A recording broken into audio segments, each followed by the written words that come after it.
এক ব্যক্তির মনে ছিল সোনার সঞ্চয়ের ইচ্ছা। ব্যাবিলনের রথ, চাকাযুক্ত যান নির্মাতা বংশীর খুবই সমস্যার মধ্য দিয়ে দিন কাটাচ্ছিলেন। তার সম্পত্তির চারদিকটা প্রাচীর দিয়ে ঘেরা ছিল।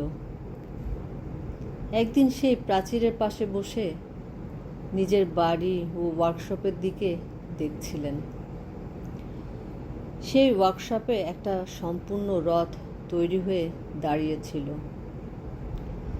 বাড়ির দরজায় প্রায় তার স্ত্রীকে দেখা যেত। তার চোখ দেখেই বোঝা যেত খাওয়ার থালায় কিছুই নেই। আর ওই রথ সম্পূর্ণ করার কাজ তখনও বাকি থেকে গিয়েছিল।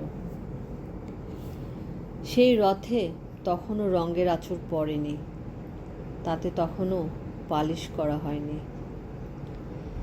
চারদিকে চামড়ার চাদর লাগানো বাকি ছিল।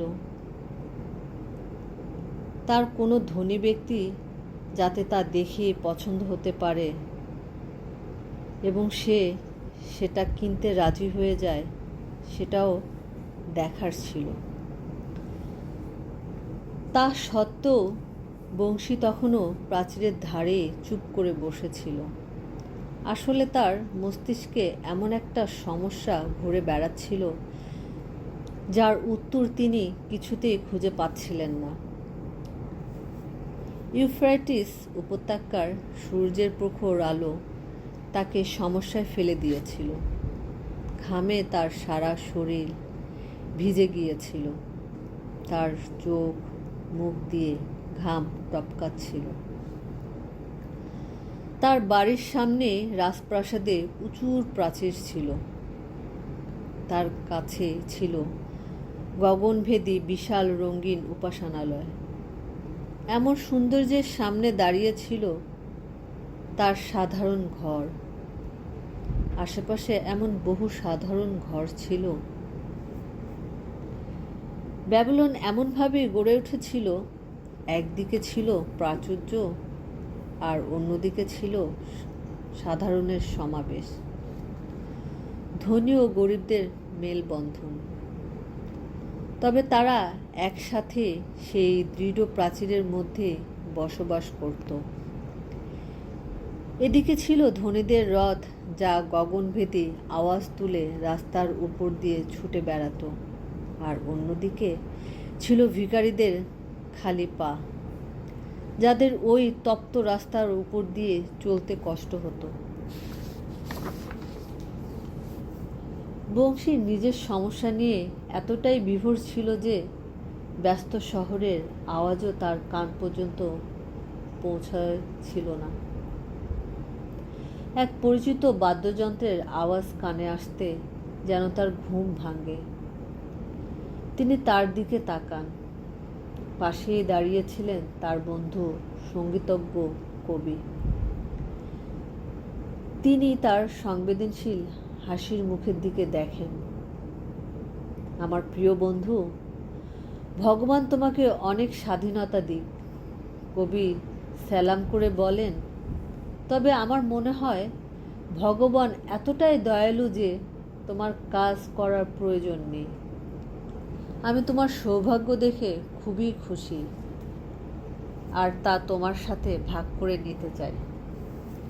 দয়া করে তোমার বড় ব্যাগ থেকে দুটো সাধারণ মুদ্রা বার করে আমার হাতে দাও। রাতে যে সমস্ত সজ্জন ব্যক্তিরা খেতে আসার কথা আছে, তাদের খাওয়ার পর এই মুদ্রা ফেরত পেয়ে যাবে। তোমার মুদ্রা কোথাও হারাবে না, তা তোমার হাতে চলে আসবে। এই কথা শোনার পর বংশী খুব দুঃখ সহকারে বলেন, যদি আমার কাছে দুটো মুদ্রা থাকতো তাহলে আমি তা কাউকে দিতাম না, এমনকি তোমাকেও দিতাম না। কারণ প্রিয় বন্ধু, আমার সম্পত্তি বলতে ওইটুকুই থাকতো। কোনো মানুষই তার সম্পূর্ণ সম্পত্তি কাউকে দেবে না, এমনকি তার প্রিয় বন্ধুকেও না। কেন? কবি আশ্চর্য হয়ে বলেন, তোমার ব্যাগে একটা মুদ্রাও নেই, অথচ তুমি প্রাচীরে হেলান দিয়ে মূর্তির মতো বসে আছো। তুমি এই রথ তৈরির কাজ সম্পূর্ণ করছো না কেন? কিভাবে তুমি নিজের পেট ভরাবে? বন্ধু, তোমার থেকে এমন আচরণ আশা করিনি। তোমার ভেতরের সমস্ত শক্তি কোথায় গেল? কোনো বিষয় নিয়ে তুমি কি সমস্যার মধ্যে আছো? ভগবান তোমার জন্য কোনো সমস্যার সৃষ্টি করেছে কি? বংশী বলেন, ভগবানের দেওয়া সমস্যাই হবে হয়তো। একটা স্বপ্ন দিয়ে এর শুরু হয়েছিল। সেই স্বপ্নের কোনো ভিত্তি ছিল না। কারণ আমি নিজেকে একজন ধনী ব্যক্তি বলে মনে করেছিলাম। আমার বেল্টের থেকে একটা ভারী ব্যাগ ঝুলছিল, তা মুদ্রায় ভরা ছিল। সেই ব্যাগে যে সাধারণ মুদ্রাগুলি ছিল তা আমি ভিখারিদের দান করেছিলাম। আর যে রূপোর মুদ্রাগুলি ছিল তা দিয়ে নিজের ও স্ত্রীর জন্য মনের মতো জিনিসপত্র কিনছিলাম। তার মধ্যে বেশ কিছু সোনার মুদ্রাও ছিল, যা আমাকে বলে দিচ্ছিল যে আমার ভবিষ্যৎ সুরক্ষিত, আর সেইগুলি আমাকে রূপোর মুদ্রাগুলি খরচ করার সাহস দিচ্ছিল। আমার মধ্যে একটা সন্তুষ্টি কাজ করছিল। তুমি জানো, তোমার বন্ধু পরিশ্রম করতে ভয় পায় না। আমার স্ত্রীও সেটা মনে হতো না, যদি না তার মুখে বলিরেখা দেখা যেত। তার মুখও আজ হাসিতে উজ্জ্বল হয়ে থাকত। নববধূর মতো ওর মুখেও সর্বদা হাসি লেগে থাকত। সব শুনে কবি বলেন, সত্যি তোমার স্বপ্নটা খুব ভালো ছিল।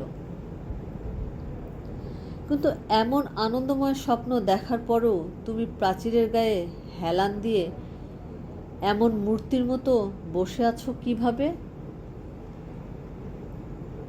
সত্যি, কিন্তু কেন? কারণ যখন আমার ঘুম ভাঙে তখন আমি বুঝতে পারি আমার ব্যাগ কতটা খালি। মনের মধ্যে যেন একটা বিদ্রোহের জন্ম হয়। এসো এই বিষয়ে কথা বলা যাক। সে ছোট থেকে আমরা বন্ধু। একবার পূজারীর কাছে দুজনে একসাথে আশীর্বাদ নিতে গিয়েছিলাম, মনে আছে তোমার? আসলে আমরা দুজনে একই নৌকার যাত্রী। আমরা নিজেদের মতো করে সন্তুষ্ট থাকার চেষ্টা করেছি। দীর্ঘ সময় ধরে আমরা উপার্জন করেছি, খুশি মনে নিজেদের সমস্ত খরচ চালিয়েছি। বিগত কয়েক বছর ধরে আমরা বহু মুদ্রা উপার্জন করেছি, কিন্তু অর্থের বিনিময়ে যে খুশিগুলি কেনা যায় আমরা সেইগুলি কিনে উঠতে পারিনি। শুধুমাত্র তার স্বপ্নই দেখে গিয়েছি। বাহ, আমরা কি মূর্খ, ভেড়ার চেয়ে বেশি কিছু? আমরা পৃথিবীর সবচেয়ে ধনী শহরে থাকি। ব্যবসায়ীরা বলে আমাদের মতো অর্থ আর কারোর কাছে নেই। আমাদের আশেপাশের অর্থের অভাব নেই, অথচ আমাদের হাতে কিছুই নেই। জীবনের অর্ধেকটা সময় কাজ করে কেটে গেল। তোমার কাছে বা আমার কাছে খালি একটা ব্যাগ ছাড়া কিছুই নেই। আর তুমি বলছো আমার বড় ব্যাগ থেকে সাধারণ মুদ্রা বার করে দিতে। রাতে সজ্জনরা খেয়ে যাওয়ার পর আমি তা ফেরত পেয়ে যাব। আমি জানি তোমার ব্যাগও আমার ব্যাগের মতোই খালি।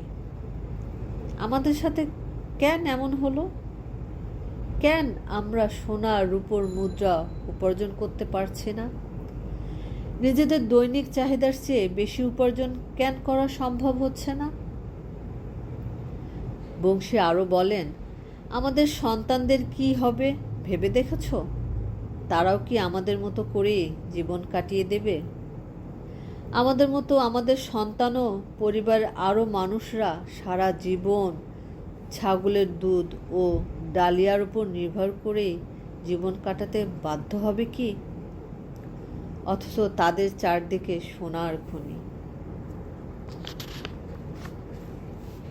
এই কথা শুনে কবি বলেন, বংশী, আমাদের এত বছরের বন্ধুত্ব, কিন্তু তোমার মুখ থেকে এমন কথা কখনো শুনিনি। এত বছরে আমি কখনো এইভাবে ভেবে দেখিনি। সকাল থেকে রাত পর্যন্ত আমরা দুটি হাত সমানে পরিশ্রম করে গিয়েছে।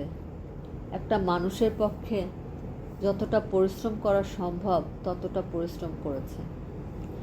মনে মনে ভেবেছি ভগবান নিশ্চয়ই আমার এই পরিশ্রম দেখে খুশি হবেন, আর কোনো না কোনো দিন তা আশীর্বাদে আমিও সফলতার মুখ দেখতে পাব। কিন্তু তা হলো না। এখন মনে হচ্ছে তা কখনোই হবে না। তাই আমার মনটা আজ ভীষণ খারাপ।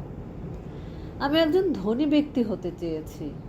আমি বহু ধন সম্পত্তির মালিক হতে চেয়েছি।